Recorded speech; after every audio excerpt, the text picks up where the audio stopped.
Complexity is not a sign you're failing. It's often a sign you're leading. If I'm to do this by myself, there's no possible way I can do it. Early on, what story were you telling yourself about what good principals have figured out already? I had this belief that the really good principals, to be a good principal meant your school was well functioning all the time. Strong principals handle it alone. It's impossible. You start to realize that you're internalizing problems as personal failure. What would be your first move? Dr. Corey Steeves is an educational leader, principal, and recent EdD graduate dedicated to helping school principals build shared leadership, combat isolation, and thrive in today's complex education landscape. There's a few principals I have on speed dial that I really respect and that I value their opinion. So if you could go back, what would you say to that earlier version of yourself? You can't always white-knuckle your way out of complexity. If you remember one sentence, I ask you try to remember this. Complexity is not a sign you're failing. It's often a sign you're leading. Can you take us to an early moment in your principalship when you felt the weight and assumed, if I were better at this, it wouldn't be this hard? And what was happening? Yeah, I love that question because I talk about it so much.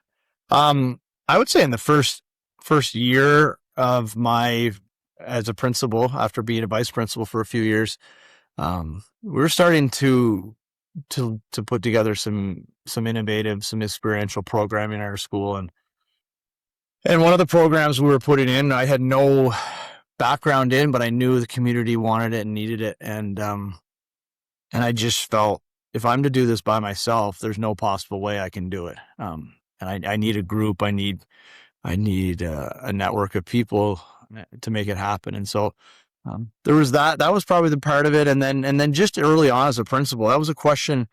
I hope we get into this a bit later, but a question that a reflection I often had is if I think I can outwork the challenges. I used to think that if I just put in more hours, if I work harder, because I assumed all the really good principals around me didn't deal with the same things I did. And then as I actually built more of a network, of a relational network myself, I'd talk to more principals. I realized, oh yeah, we're all going through the same things. They have the same apprehensions and reflections that I do. So it's probably when I had a lot of those thoughts early on in my career. Early on, what story were you telling yourself about what good principals have figured out already that you then realized wasn't true? Yeah, I really think I alluded to it. I think I had this, for sure. And I've said this a lot. I had this belief that the really good principals, to be a good principal meant your school was well functioning all the time. And so I had this belief that if we had, these challenges that, you put your day plan through the shredder sometimes, right? And everything just goes in a different direction. I early on in my career thought that was a reflection of my shortcomings as a principal, and that maybe my systems weren't defined enough, and maybe I wasn't clear enough, and maybe I just wasn't working hard or had enough experience. I used to look at these other principals that I still admire today, but I looked at them from afar and thought, they don't do it. Look at their school, it runs so well. And then the irony is many of them maybe were looking at my school thinking the same thing. So that story was that I could outwork the challenges that a good principal shouldn't have challenges, right? If I was really good at my job, I shouldn't have all these things to figure out. Now I've reframed those as, this is really cool opportunities. We can figure things out as a group. So if you could go back, what would you say to that earlier version of yourself? I'll probably give myself a little more grace, I think, and also probably say, you're not white-knuckling doesn't always mean you can't always white-knuckle your way out of complexity. It doesn't reflect. Yeah, just give myself a little bit of grace and say, you're going to have challenges. You were actually put in this position to figure those challenges out, not avoid them. I think that's probably the biggest thing that I tell myself, that challenges are good, right? That's the only way it will grow. It's a cheesy analogy, but I say it to kids all the time.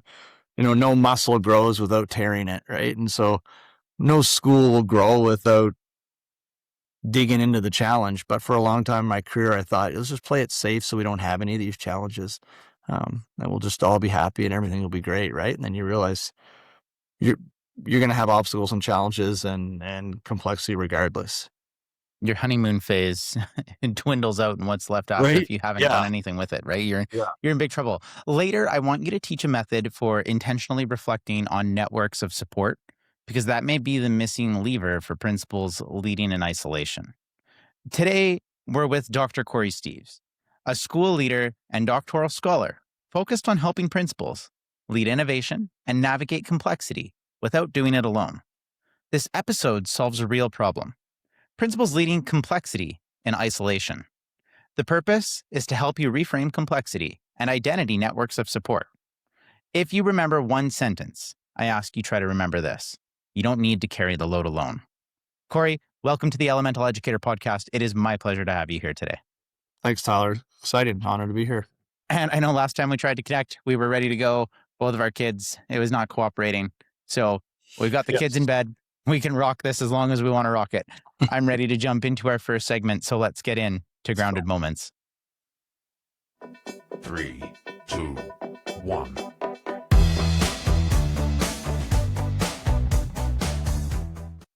Dr. Steeves, we're going to start with a game here to surface how you lead. I'll say a statement, and you just have to tell me if it's a principle or a preference. Make sense? Makes sense. Yep. All right. A co-developed vision is the primary filter for decisions. It's a principle. Working harder is not the same as leading better. Yeah, it's not. So it's Probably a principle then, principle, right? Yeah. principle. Yeah. I think that works for that one. Yeah. Yeah. Complexity is a leadership environment, not a leadership failure. Principle. Isolation reduces decision quality. Principle. Staff ownership matters more than staff agreement. Principle. If you cannot name support, you will default to self-reliance. Principle. Reflection is not extra. It's a part of your work. Principle. Clarity reduces stress more than reassurance does. Principle. Leaders improve culture when they ask for help visibly. Principle. Sustainable leadership requires a network, not just resilience. Principle.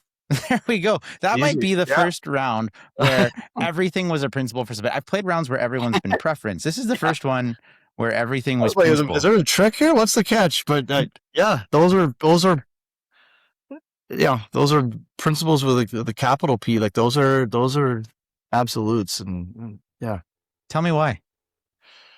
I mean, a lot of those things are what I've done, and I'm sure there were strategic there. A lot of principles I focus my work on and talk about a lot. And I mean, I come from a background of sports and played a lot of sports growing up and still do. And it's a little bit cheesy, but a lot of what I do in a leader, I reflect on great teams I've been on. And I use this, again, kind of cheesy cliche of the greatest teams in the world. I mean, I'm not going to talk about the Olympics. I want to, but the greatest teams in the world. Go for it. I'm right ready. now, like let's talk about the greatest when any championship team, despite how many strong players they have, despite how great the coach may be, right? He or she's nothing without a great team. And so, as cliche as that is, I actually say that a lot. And I think a lot of what you said, a lot of those principles reflect on that. The other thing is just being clear and honest about things, and this idea of the hero leadership is just not sustainable. We need a network and a team, and a lot of what you said revolves around that. Like, it's the only way to do. We know we have to do. We want to do great things. We want to be innovative, and to make it sustainable, it's got to be a collaborative effort. Speaking of the collaborative effort, one of the questions I asked you was staff ownership matters more than staff agreement. And that was a principle for us here, as they all were. Yeah. What is the difference between staff ownership and staff agreement? And how do we get there? Yeah. I mean, staff agreement, I think of it as I used to say, like, in a classroom. I like to relate a lot of what we do as leaders back to the classroom. An exceptional teacher is not having so maybe the most not effective teacher, let's say we're using a lot of worksheets, right? You're maybe not going to hear a lot of disagreement from the students because they like it. They're not being challenged. They're just agreeing, sure, let's go through it. We'll do it, right? It's easy. Done it before. Don't ask me to think too hard, right? I'm not being challenged. And so I equate the similar thing to being a school leader. It's the difference is agreeance is purely compliance, and sure, yeah, I'll do it. That's fine. But ownership's where you get the passion, where you get the expertise. Like I had one of the first, when I was a vice principal, the first principal I worked for as a vice principal used to say, look around our room as a staff, right? As an entire staff, and look at the passions we have, look at the years of experience we have, look at the amount of degrees in this room, and the talents. Let's figure out some things. Let's do some cool things. That always stuck with me, and I tried to take a little bit of that as I moved into being a principal. But it's ownership. Like you don't want compliance. So compliance will only go so far, and you're just not getting the most out of your staff. Dr. Steeves, before coming on the show, I asked you to share a quote with me, and the quote you shared was, "It's not the load you carry, it's how you choose to carry it." What are the most common ways principals carry the load poorly, even when the intentions are strong? Yeah, and I think I can speak to this because I did it early on. I think I did it early on in my career. You number one, I think there's a part of it is that you think as a leader, it's like I said, that the old model of the hero leadership. I have to do it all. Like this.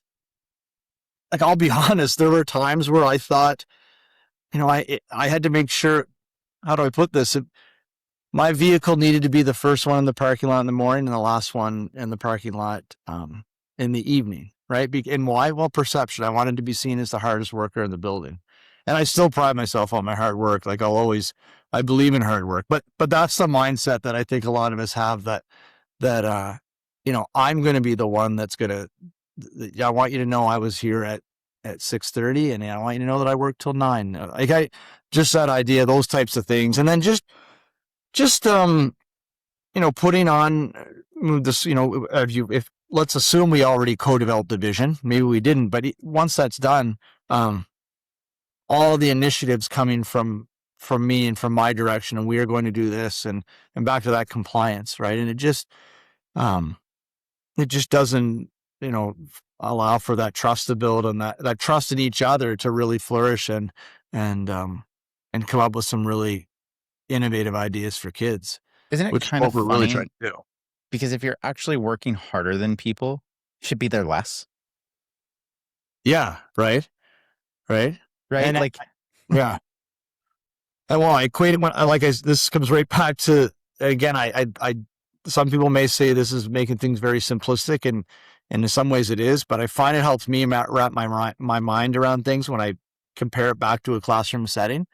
And you think about the old analogy, more them, less of you, right? Mm-hmm. So if the teacher's the leader of the classroom, right? We often say that the students should be working just as hard or harder at times in the classroom. More them, less of you. What about us as a school leader, right? Have we engaged? Back to my first ever principal I worked for as a vice principal, when he said, look around the room, right? Have we engaged all that expertise and that level of passion that's in the building, right?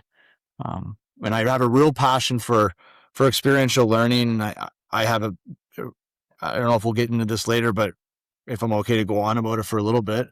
Yeah. A big part of the rationale behind what I did with my doctorate work was, I don't mention it a lot, but the real roots of it is I believe I want to do school differently. I want to do school with a lot of community involvement and a lot of experiential learning. And I've just seen to do that. When you think about what comes with all those extra programs, no one person or no one admin team can do all of those great things. You need to activate your staff and have a passion and have somebody who's passionate about it. That's the only way to do it.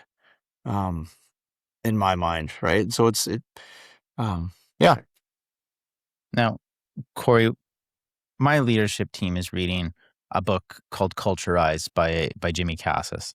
And in that, there's a chapter called Carry the Banner. And we've had an extensive conversation as a team on what carrying the banner means. How would you equate carrying the banner to carrying the load? Are they the same thing? Yeah, I think so. Because it's the vision. It's essentially carrying the vision of the school. So, where do we want to take? Where do we want to take this school? Where do we want to take our school community and our larger school ecosystem? Where do we want to go? I can try my hardest to pull the sled myself and really burn out and not do a good job at it, or I can activate my staff to be all of these people. What do we want to do? We want to be a school that's having exceptional learning opportunities for students, and we care about them, and we have relationships, and we have partnerships with the community. Those are all things that really are really close to my heart. If all your staff members are doing that, to me, that's carrying the banner. Like Jimmy Cassis, he's awesome, right? I heard him speak, and was actually fortunate enough to talk to him on the phone twice, actually. He's a really awesome guy. That's awesome. So and he's coming on the show in a couple extra episodes after this one. We'll have him on too. That's awesome. So what's after the show, connect with me and we'll get you to come up with a question that you want me to ask him that we can get to. Awesome. Yeah. So I didn't resonate with Carry the Banner. And it wasn't until I actually read yours of Carry the Load that I put the two together, because I viewed banner as something completely different. And to interchange the words, it means a little different to me. But the way that you've explained it, I agree with it. And I understand it a little bit more. I kind of insinuated banner as, when you're going to the war, you're the first person to be bringing it in. You're going to be the person dead, right? Because you don't have the weapon, right? Yeah. Yeah. So lead from the front, lead from the back, lead from the middle. Where should you actually be leading? And do you always need to carry the banner? Those were the debates I was having with myself. Yeah. And so to settle on the idea of load and what it looks like when it's dispersed and shared, I like the perspective. Now, before you came on the show as well, you also told me that a hill that you're willing to die on is that once a vision is co-developed, decisions should then align with that. So what does alignment look like when day-to-day pressures try to pull a school off course? Yeah. I mean, it's so easy to put that stuff down in writing, right? And as a leader, that's sure what I strive to do. It's like if we've decided our school is going to, if this is the overarching vision, then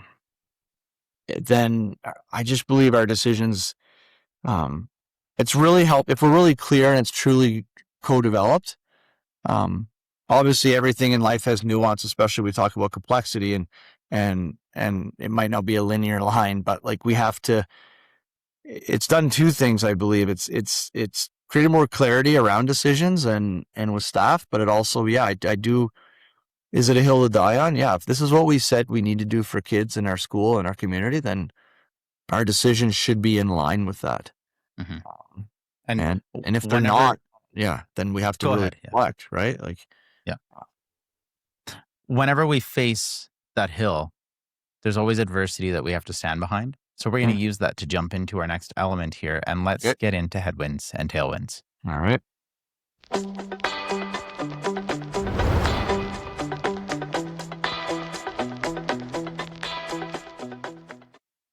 Dr. Steeves, we're going to start with another game here. This game is called the hot seat.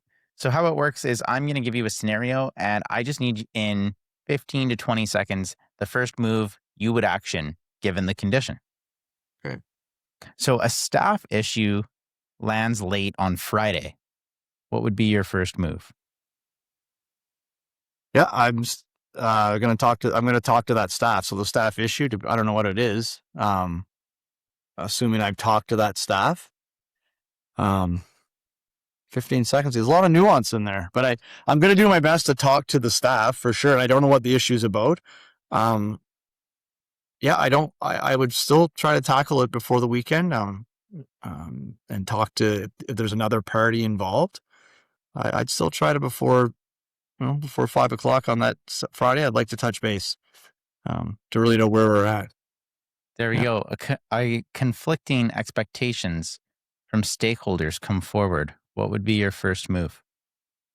Well, I want to speak to both of them. Right. I want to know. I want to hear. Like I've been there. I've been there with programs we've run.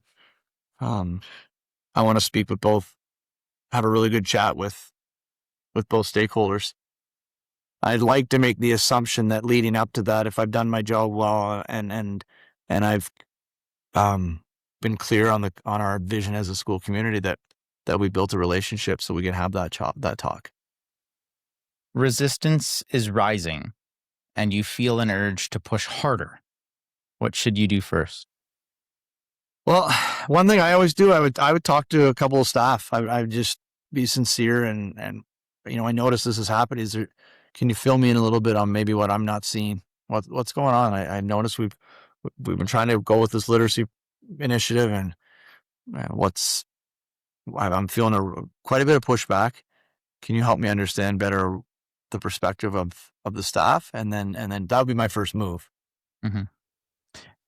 You start to realize that you're internalizing problems as personal failure. What would be your first move? Well, I would probably talk with if I start to realize that I'm internalizing a lot, a little bit of my own personal gut check and pep talk, but I'd probably reach out to somebody that a mentor or somebody. There's a few principals I have on speed dial that I really respect and that I value their opinion, or principals or school leaders or district leaders. I just maybe have a quick chat. Your energy is dropping, but demands keep increasing. What would you do first? Well, I'd look at why, like what are our systems, what's going on with our systems right now? Like where are we weak? Like why is energy's dropping? That's telling, right? Mm-hmm. It's no different than with the human body, right? When you get sick or you burn out, it's saying something. What are you lacking? What's going on, right? So I do a bit of an analysis quickly. If we're all tired as a staff, if I'm tired, but yet things seem to be spiraling, where's the concentration? What's going on? So as the 5 first moves that you've shared with me, which one of those should principals build as a habit first to avoid isolation? Well, the one I alluded to was with when you said the 2 stakeholders, so I said that I talked to both of them on the premise that I had previously built a strong relationship. And we hear it all the time, but we know that trusting people and giving people a personalized, connected approach is that foundation that's going to allow you to do all the other things. Even the conversation with the staff about staff are resisting, and I talked to a few. That's under the assumption that I've made that I have that relationship, that they're willing to be honest up front, that we've been clear on, and so that has to be the focus. And we say it all the time, but try it without, right? It's not going to work. So that's got to be the foundation. Early on, and even at the start of this conversation, you indicated that you believed challenges meant you weren't doing a good job and that good principals had everything figured out. Mm-hmm. Why do you think that belief takes hold so deeply in school leaders? I think, well, I think a lot of us got to where we are because we worked really hard. Like we worked hard and wanted to do well. And we're into serving. You want to serve others, and sometimes to be the ultimate servant, you feel you have to always give of yourself. So that's part of it. And then the other part, I guess, is just, I don't know. There's a whole lot of, a few little things. Another one is, I think if you come out of as a classroom teacher, and I still believe challenges, and I would never want a teacher to feel there shouldn't be challenges. But I remember, I prided myself on good classroom management. And so if I have a well-functioning class, that means I must be managing things well. And I think a lot of those core beliefs, even from sports, like about just work hard and push through and even though some of those things still stick with me, I just think the belief comes from, well, I guess this is the other thing. A lot of it comes from being isolated, because I'll tell you what changed my mindset on that. So, I had a couple of years where I was a principal, and I probably felt this way as a teacher too. Like I want to do well, and I work hard, and I can be an overthinker at times and all that stuff, as I'm sure a lot of us can be. But I remember as a school leader, I was fortunate enough to be part of this school leader well-being pilot with another jurisdiction. And there was 3 of us from my school division, 3 from another, and we eventually, after 3 years, built to be all principals. But we started meeting and started talking. In year 2, we did this awesome activity where 6 times that year we went to each other's schools, and we showcased our school for a day. We did showcased our school, did activities, did professional development, did a lot of talking. And throughout that year, we had you'd have a lot of amazing conversations with school leaders. A lot of the most like the ones that I respected most, were in that group. And the more conversations we had, the more I realized, oh, they're dealing with they're having the same things. Like, I thought that principal was, principal of the year kind of thing. Like, I had that in my mind. Mm-hmm. If only I could be like them. And they're telling me that they're dealing with this, this, and this, and they don't know how to figure it out. It started to help me realize, you know what, like, I felt that way because I was just sticking to myself, right? I was just trying to do my own thing, head down, read more books and I'll figure it out kind of thing. And, yeah, so I'm a proponent of reading, don't get me wrong, but you know what I mean? It's that relational piece and talking to others that helped me open my eyes to the other way, I guess. we should do that more, right? We should be in other people's buildings as leaders to see how they're leading too. It makes such a big difference. It's one of the biggest things. And I always preface those meetings, they weren't rant sessions, right? They were like constructive, structured times, and we were talking about topics. And they were just really productive and positive. And I remember being like a first year, second year teacher, being evaluated and thinking, I have to do everything perfect. And if a kid acts up in my class, it's a reflection of me. And it wasn't until it happened, right? And in the debrief of the evaluation, my leader said to me, it didn't matter that the kid did that. It mattered how you responded to that. And it shifted how I started to view myself as a teacher, recognizing my locus of control and what I'm in power of and what I have to give power up to. And I think when you're a teacher and you're a leader and you've never had a situation go wrong, because we also have so many teachers and leaders in our even province where nothing's gone wrong for them. Mm-hmm. And they're under the impression that when the first thing goes wrong, it's their fault. Yeah. But we have to recognize that we can't control the actions of other people, but we do get to control how we respond to those actions. So I think that what you're speaking to here resonates with that story with me. It brought me back to that memory. Yeah. What reframing would you suggest helps a principal regain that perspective without minimizing the real difficulty? Yeah, that's a really good question, because I think sometimes when I talk about, I very carefully, say when let's run towards complexity. I mean, that I don't mean, there's a lot of things that I haven't dealt with that I'm fortunate in there. I don't mean it like in a naive sense. I mean that number one, I guess this isn't about reframe, but I was thinking having a school district, which I have wholeheartedly right now, that trusts leaders and gives them that permission to try things, and we're okay with if you make a mistake. We want you to try cool things for kids. That's really nice to have, and I've been lucky to have that pretty much through my whole career. I felt that way, and I don't know if it's always the case, but to reframe it, like, I've done a lot of reading and work on this, so it's maybe easy to say this, but to reframe it as an opportunity means to just understand, to just take a step back and look at the world and look at reality, like to look at life and how challenges, like your systems are important and systems are vital to make things as smooth as they can, but you're not going to the volatility and the need to be agile you're not going to avoid that, right? And so I read this somewhere. Somebody uses the term solutionary. I forget about that. And then I've also said, like, as principals, we're kind of like professional problem solvers. Like, to just, I guess the reframing is giving yourself permission and realizing, just taking a step back and saying, why would you think you would have everything just linear and perfect? Look at the reality. We work with humans. Right? Yeah, we're Right, humans. like- right? And so I guess it is like reframing that hero leadership there. Like, Mhm. that's not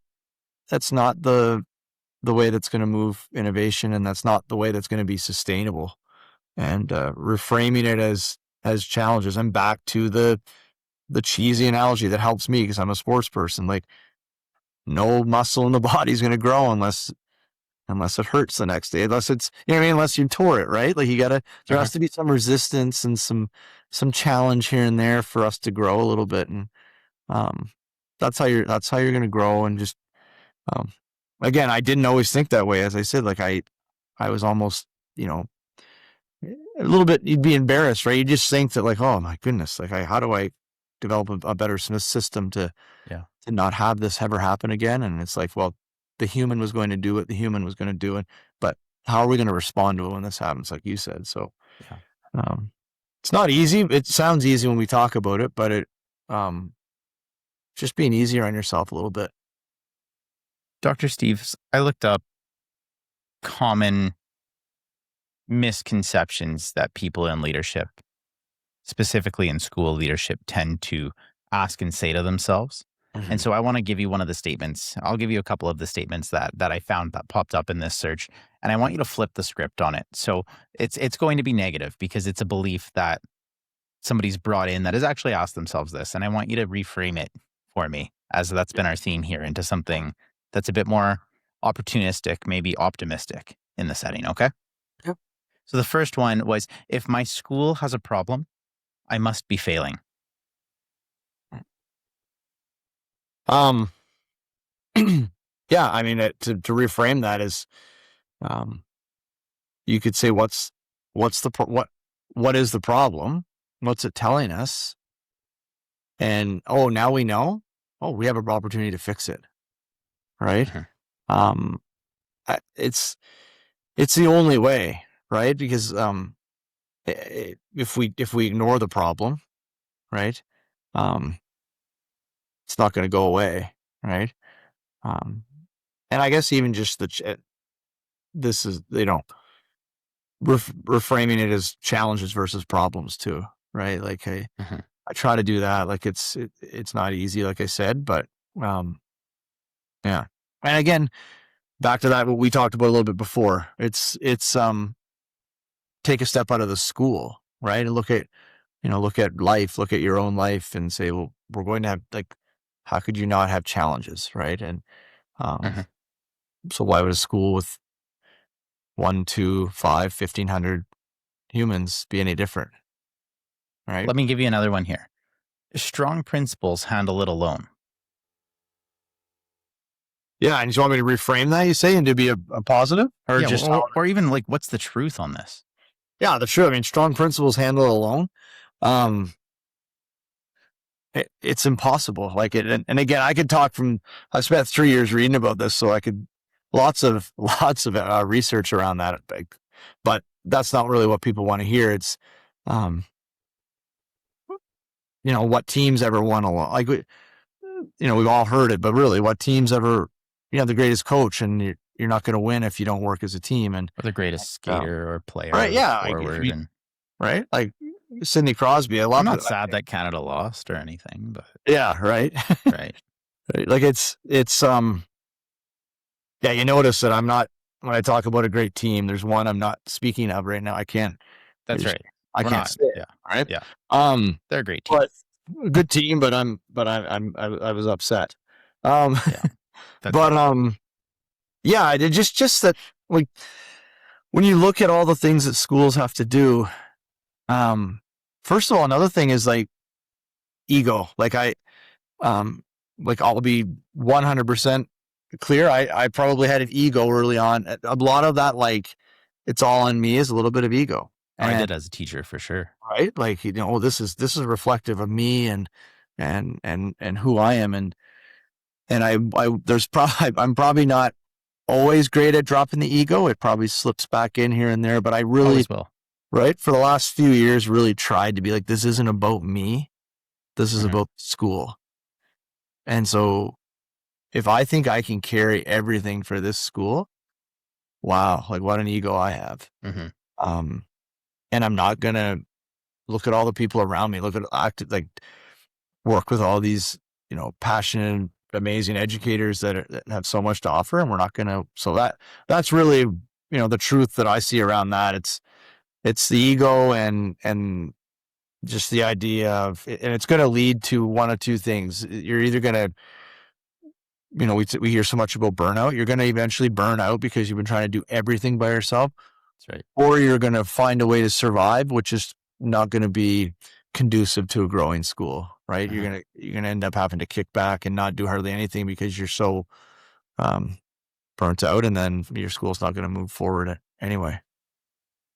With that, let's shift from the adversity that we're talking about to what we're actually implementing with it, because that's where our conversation's leading here. So let's just jump into our water element and let's get into ripples of change. Okay.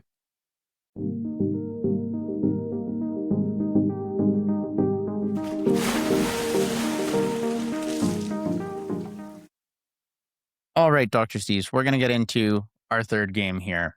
This one is just called Quick Tips. Short answers, practical takeaways. I'm going to ask for your sharpest, quickest piece of advice that we can do in these categories. Ready? Yep. So one practice that reduces leadership isolation inside a school. So regular collaborative time focused around your co-developed vision. One way to invite staff into problem solving without losing focus. Yeah. So I think to spin off what I just said, we currently have sessions in our school called solutionary sessions. We meet every 3 weeks, and we each bring challenges that we've been working through. And I've given staff permission to run with some things and try some things out.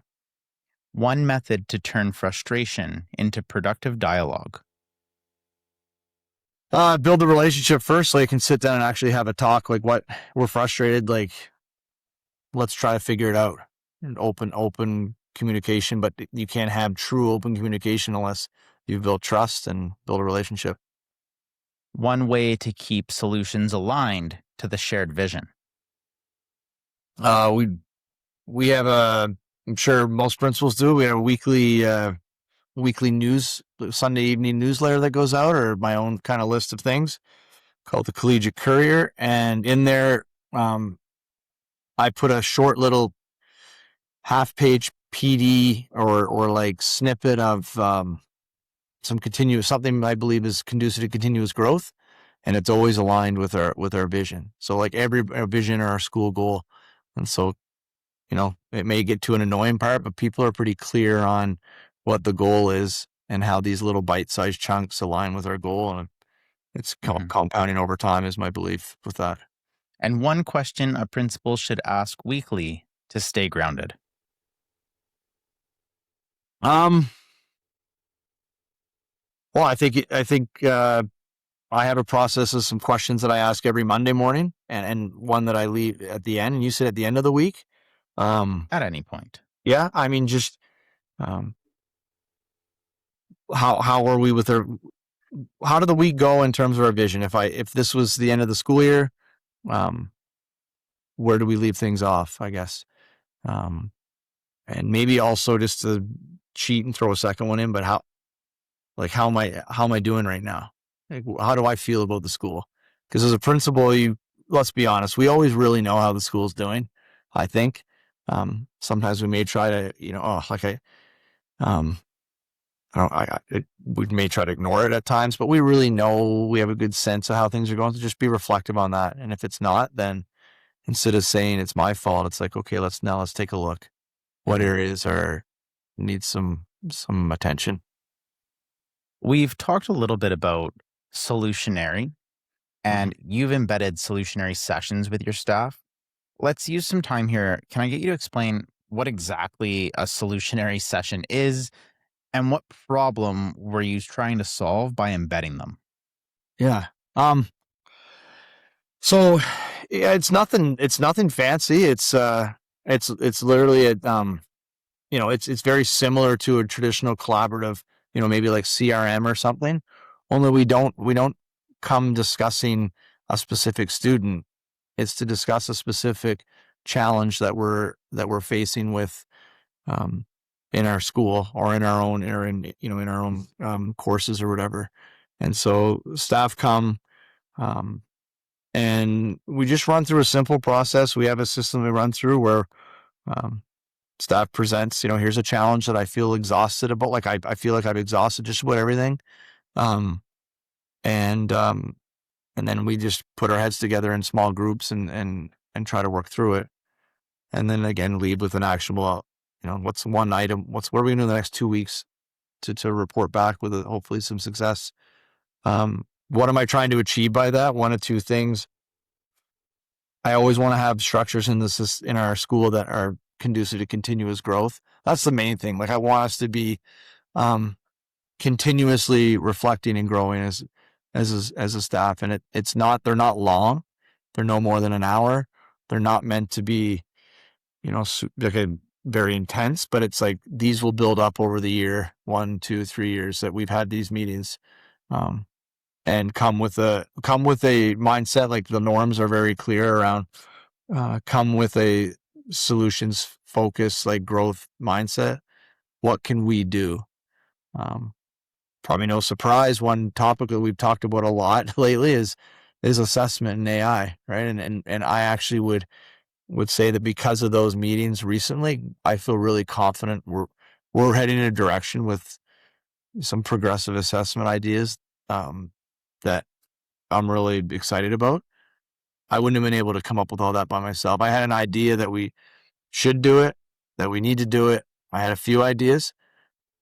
Staff have come to me, gone above and beyond with like, well, what about this? What about that? I'm like, oh yeah, that's good. Cause I'm not an assessment expert. So we needed to put our heads together on that. So that's what we're trying to do. Mm-hmm. Those.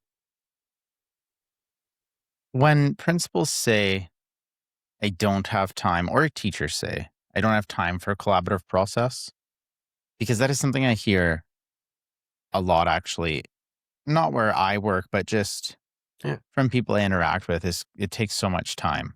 Yeah. How do you respond to that? Yeah. Like I it's easy to, I don't necessarily disagree that it's not the easiest thing to fit in, but something I started doing probably in year 2 as a principal, I looked at our staff meetings. You're going to have staff meetings. And I looked at what can we, and this is common, so it's nothing, new, but what can I send in an email? What can I have, what can I put in That's writing? exactly what I do. We don't need to have lists. And so that automatically, we made a deal as a staff. We're not going to, there might be a couple of informational items I got to say at the beginning real quick, but we're going to use this time together to grow. So we're going to do, I'll say PD for lack of, like some form of professional growth. We would always focus on. So that's like what these, we don't have informational staff meetings anymore.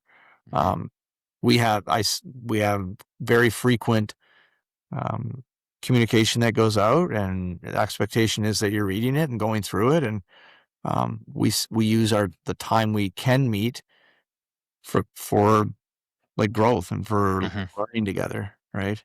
Yeah. So that's what I would say. If you're having staff meetings, they should be for growing and learning as opposed to delivering information.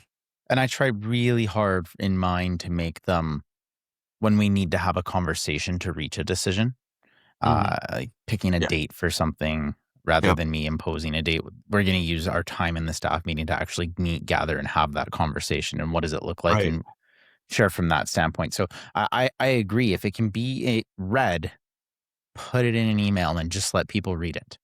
Totally. And I have an expectation that if I'm putting something in an email that I would have addressed in a staff meeting traditionally, I need them to reply and just very simply read and understood. That's all I need back from them. I've read it. I've understood it. We're good to go. and then we can move on from there.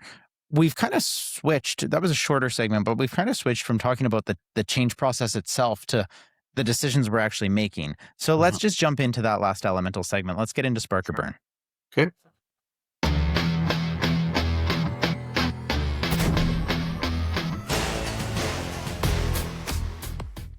All right, Corey, it's a new element. So as you know, it's another game. And this is the last game that we're going to play today. This game is called Final Answer with one rule change. Whatever you choose is going to become the champion of this or that scenario. And it must face a new challenger each round. 10 rounds. No explanation behind any of them. I just need to know which one you would pick. Okay. Self-reliance or shared leadership? Shared leadership. Shared leadership or perspective? Shared leadership. Shared leadership or alignment? Shared leadership. Shared leadership or courage?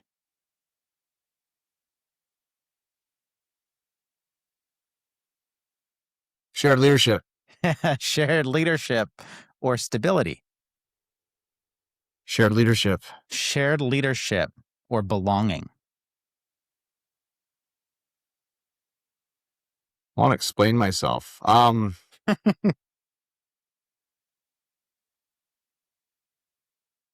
Shared leadership. Shared leadership or boundaries? Shared leadership. Shared leadership or learning? Shared leadership. Shared leadership or trustworthiness? Shared leadership. And shared leadership or endurance? Shared leadership. Now, I know you wanted to explain yourself on shared leadership and belonging, so let's let you have a floor and go ahead. Well, you can't, like, the reason why I stuck with shared leadership the whole way is because to have true shared leadership, you have to include all those things you mentioned. You have, I believe, to have really good shared leadership, you're continuously learning. To have really good shared leadership, you've created a sense of belonging. That's the foundation to have shared leaders throughout the building. Maybe I cheated on that one but I think that's, if I had to pick one that was consistent throughout, that's, I don't know if I played that right, but that's, I feel like it's the overarching goal, and all those others would create that, shared leadership. That's a great perspective to it. I think that's how I spun it for me. Yeah. To be able to make it work. But I made the assumption I'd created all those things first, which would lead to the shared leadership. Yeah, so there's no context in it. It's the champion. That's the beauty of the game, right? Yeah. That's your champion, my goal right? at the end. Yeah. Yeah. Shared leadership. Yeah. So, Corey, you began your doctoral journey as a fairly new principal with a young family. What made you decide that was the right risk at the right time?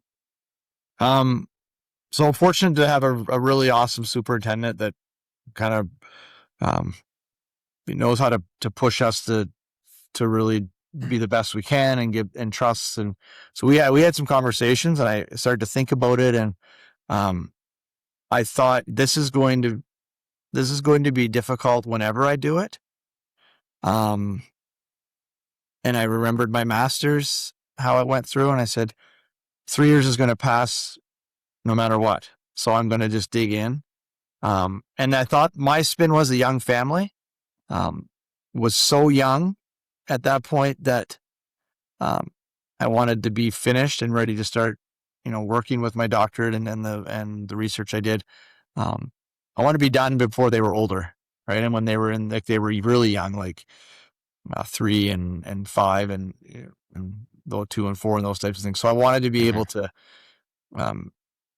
be around more, right, when they were a little bit older. So that was why the timing. Yeah. The timing was, there's no right time. It's always going to be a challenge.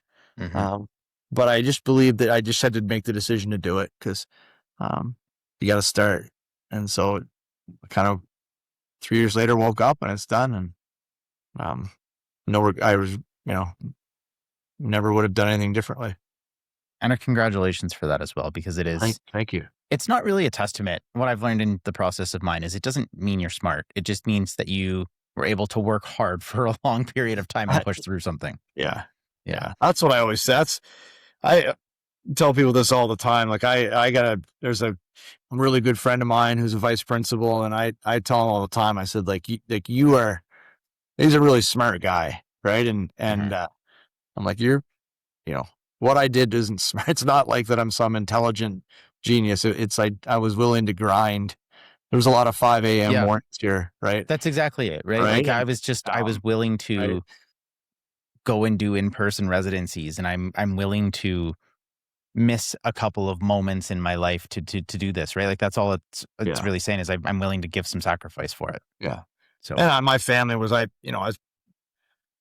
since I'm on doing a podcast, I'll shout out to my wife. I mean, there was a lot of Saturdays where it was like, I want to take the kids to the pool and to here. And I would go into the office and work. Right. And so you got to have the support that way is amazing. So, and we're talking right now, and both of our kids, for all we know, could be up, and both of our wives could just simply be putting out fires, and we have not a clue. Totally, should we just talk all night? Is that what we're getting at here? That no, they're the rocks to that, right? And that's what's really important. But Corey, I've followed your work a little bit here, and what I see from it is you rarely. You say that you leaders rarely sit down and intentionally reflect on their networks of support. Mm-hmm. So I want you to teach me a method. How should I, as a school leader, map my network of support in a way that's honest and useful? Yeah. So I've got a couple of tools I built. I got one in social capital audit. It's a questionnaire. And then I've got another one, leadership load diagnostic tool. Is the Google form, and you fill in it, kind of puts you on a pathway of what area of your leadership you're possibly carrying a little bit too much. Is it your vision? Is it your instructional leadership? It kind of, the questions are designed to put you on that path. But it doesn't have to be anything fancy like that. Like for me, honestly, it's simply reflecting on like, how do I feel, and who do I have?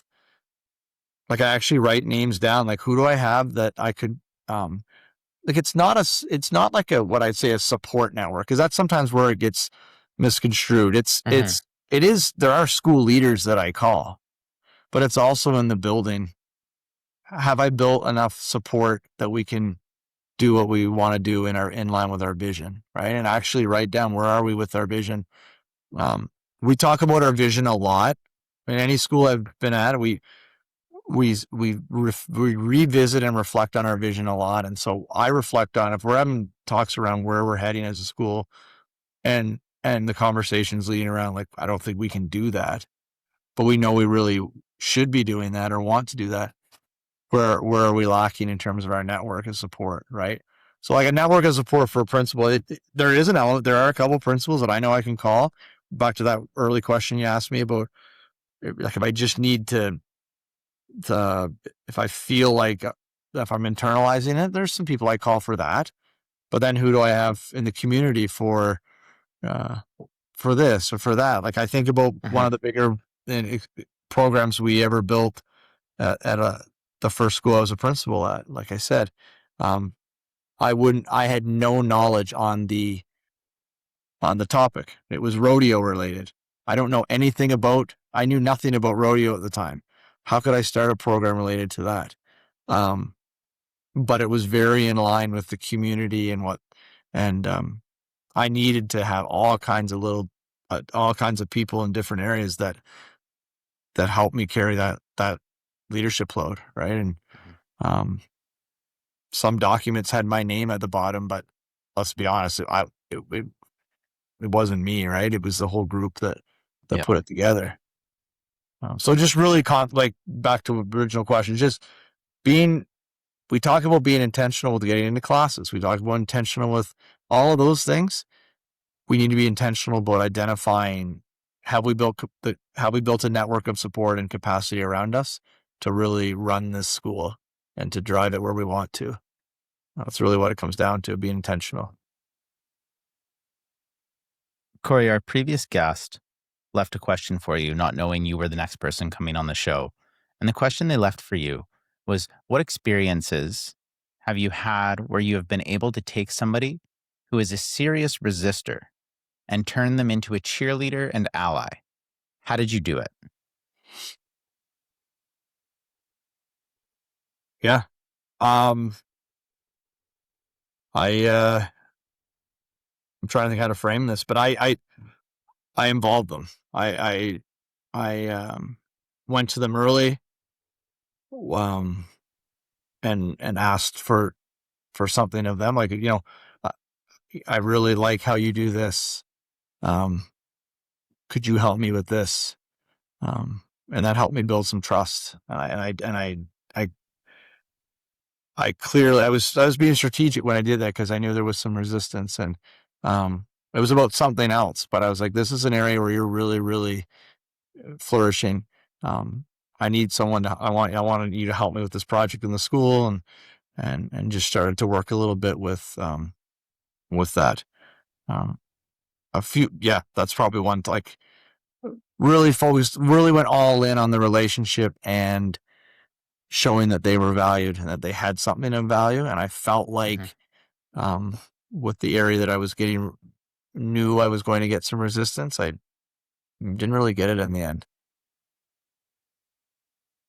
What is a question you would like to leave my next guest not knowing who they are, what we're going to talk about, and when that interview is going to happen? Yeah, I'm gonna revolve it around my topic. So,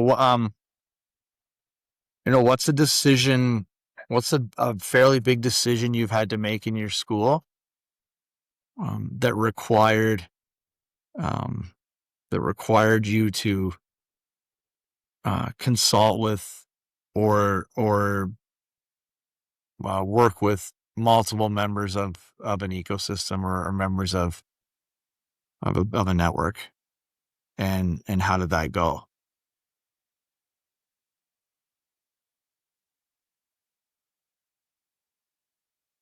Right on. I've captured that, and I'll make sure that the next guest gets that question asked for them. Corey, Awesome. what is the most important thing that we haven't talked about? Well, I often summarize all my work in this short little caption. It's that I believe schools, kind of the world we live in, and rapid change, we need to be agile and open to reframing complexity and navigating it. And the only way to do that is with a group and with a network. So that's the whole rationale behind all of the work I've done. And it's really to lead innovative schools. You gotta activate a network, a lot of the time. I think about some of the other things, like back to experiential learning. I think I'm really a proponent of that, and innovative practices. And you think about a lot of those really rely on strong community partnerships and almost some business aspects that, typically a principal, you wouldn't come out of a classroom unless you were teaching business, being really business minded. It's not always common. But I've found over the years, a lot of these innovative practices and programming has a bit of that flavor. So there's an example there. As a principal, who are you leaning on? Who are you leveraging to build some of those programs when maybe you have no experience in, marketing a product, or, marketing or branding, or, you know, community partnerships with industry or whatever, right? Like things like that. So that's really where, a lot of this has come from. So it's about a network, but it's, the end goal is, innovative, awesome, opportunities that prepare students for what's next. And to do that, there's nobody that can do it by themselves. That's so true. my thought. Yep. Yeah. You mentioned in my intake form that I should have Dr. Weeks come on at some point. And, Yeah. 3 days from now, well, is it 4 days from now on the Monday when this episode goes live? I'm hoping you share this with Dr. Weeks and we can get Dr. Weeks to come onto the show. What question would you like me to grill Dr. Weeks with if I get a chance to ask a question? Uh, I like just if you I'm with Prairie Rose, and if you look at, like, I'm very proud of what Prairie Rose has done, and honored to be part of it, because the programming is amazing. And I guess I often just wonder, how she knows how to do all of this sometimes, right? How it's been really innovative and forward thinking, and um and just cool to be part of. So that would be somebody, if you could get her on the show, that would be really cool. Well, I'll be reaching out for sure. And I'm Yeah. hoping that she listens to this and is inspired to come on and share her story as well. Yeah. Corey, if somebody wants to work with you or learn from you further, where should they start? Yeah, LinkedIn. LinkedIn's where I'm probably most active. Corey Steeves, on LinkedIn. I do have a little bit on Instagram. I'm a little less active on there, but probably just send me a message on Instagram, and I love to connect and talk about. You talk about having a young family and your wife at home, and the house could be completely on fire right now. Like, I look at talking about education it's easy. It's not work, right? I love it. Mhm. So that's why I always say, leaders, like, if anyone ever wants to talk about this stuff, that's why I, you know, do what I do. I just love talking about it and working with it and learning more, right? Learning from each other. And as you listen to this episode, if you've made it this far, a reminder that the LinkedIn link for Corey will be in the description of the show. And I hope after the show is done here, Corey, you're able to send me some of those links to the forms you were talking about. Will do, for And I sure. can get those linked in as well. And so when people want to try them, they can just find them in the description of the show. And with that being said, as we wrap up, I just want to extend my gratitude towards you and say thank you so much for taking time out of your evening to connect and join me on this episode. Yeah. Thanks, Tyler. It's first podcast for me, and I'm really, well, I guess I've done a couple others, but yeah, thanks for having me. It was awesome. Thanks for sticking around to the end of the show. If you have feedback, a suggestion, or just want to start a conversation, fire off an email to tyler@elementaleducator.com. I actually read them. And if this episode sparked something, leave a review on Apple or Spotify. It helps more leaders find the show. And don't forget to subscribe on YouTube, where I put out additional content. I'll see you next time, same place.